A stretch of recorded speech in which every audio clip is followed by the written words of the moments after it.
Buenos días, hermanos.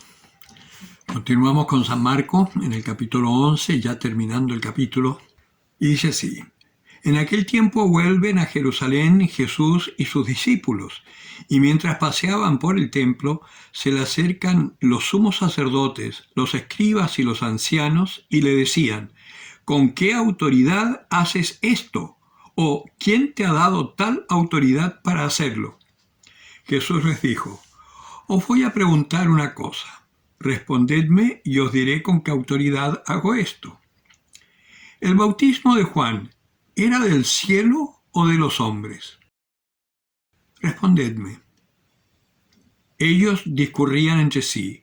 Si decimos del cielo, dirá entonces ¿por qué no le creísteis? Pero ¿vamos a decir de los hombres? Tenían miedo a la gente, pues todos tenían a Juan por un verdadero profeta. Responden pues a Jesús: No sabemos. Jesús entonces les dice: Tampoco yo os digo con qué autoridad hago esto. Palabra del Señor. Un momento especial del Señor enfrentándose a las autoridades de su iglesia.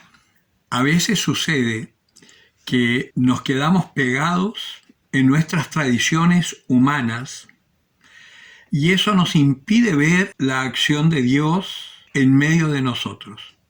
Hoy la Iglesia está pasando por una crisis muy fuerte de credibilidad y hay fracciones de la Iglesia que, queriendo ponerse al día, y yo no quiero decir, pero en la buena con el mundo que está en contra de la Iglesia, hacen ciertas cosas que no son de Dios e incluso muchas veces contra la revelación de Dios.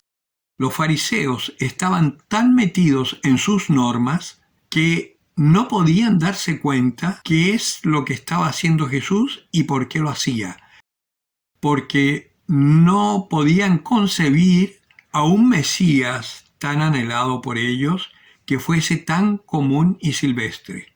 Ellos esperaban un Mesías que fuese así una especie de caudillo, liberador, guerrero, para poder combatir esta opresión del imperio. Pero resulta que Jesús era, primero, como hombre común y silvestre, no se diferenciaba mucho de los demás y además era manso. Pero una mansedumbre no exenta de fuerza. El hecho que vimos ayer, por ejemplo, de llegar al templo y volcar la mesa de los cambistas y tirar al suelo las monedas y acusarlos de hacer de la casa de mi padre un mercado cuando es casa de oración, no lo puede haber dicho muy suavemente. Lo hacía con fuerza, pero es porque el celo por la casa de Dios lo consumía y porque él tenía la misión de hacer reaccionar a los judíos para que miraran a Dios y se dejaran conducir no por la tradición humana, sino que por la palabra de Dios. La gran crisis de la Iglesia hoy es porque por muchos años hemos estado siguiendo tradiciones humanas y nos hemos olvidado de escrutar las Escrituras para ver qué es lo que quiere Dios. Porque en cada época Dios habla fuertemente para mostrar el camino que la Iglesia tiene que tomar para iluminar a las naciones. Esa gran revolución que fue el Concilio Vaticano II, que terminó el año 67 y que el mundo, y en ese sentido la Iglesia no se dio cuenta, el mundo reaccionó rápidamente y el 68 en la Sorbonne, una universidad masónica, se hace una revolución que se llamó la Revolución de los Jóvenes y le dieron tanto bombo que el Concilio Vaticano II pasó como en segundo plano. Yo recuerdo cuando vino el Papa acá a Chile, San Juan Pablo II. La visita del Santo Padre era importantísima para la Iglesia de ese tiempo que estaba viviendo todo el caos del final de Allende, de la Junta Militar, de esta restauración del gobierno. En fin, estábamos en una situación muy difícil y que San Juan Pablo II se reúne con Pinochet y se pudo ver, por ejemplo, la forma como lo recibe, así como buen militar, un poco seco y todo, y cómo sale después de haber estado reunido con el Santo Padre, que era un hombre en paz.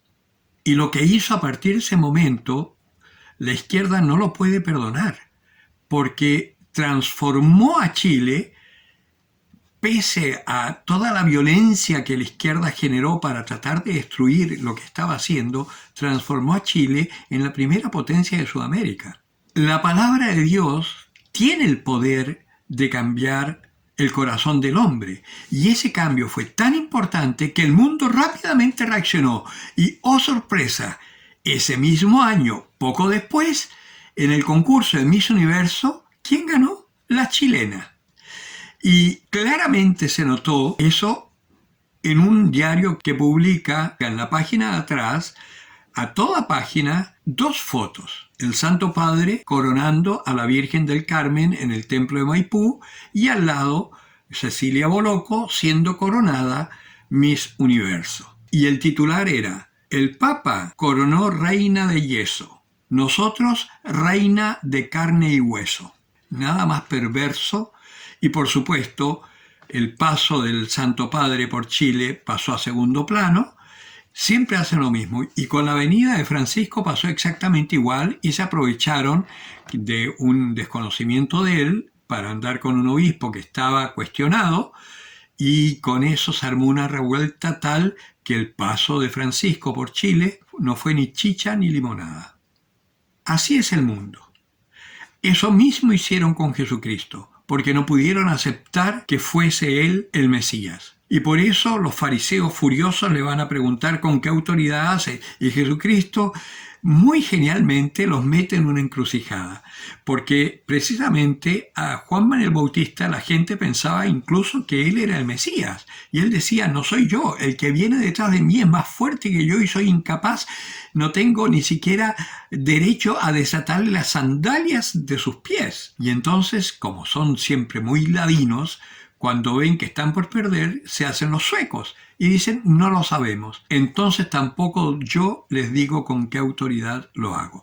Más adelante sí, el Señor les dirá: mi poder no es de este mundo.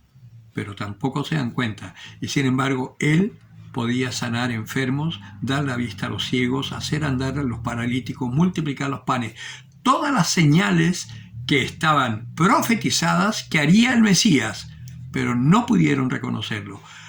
Ojalá nosotros, en este tiempo de pandemia, podamos ver lo que Dios está haciendo por la humanidad, porque pareciera que está ganando el mal, y de hecho va a ganar el mal, porque es el tiempo del anticristo, es el tiempo del falso profeta, pero no es un tiempo que se perpetúe, es solo un tiempo para que se purifique su iglesia y pueda volver a ser luz para las naciones.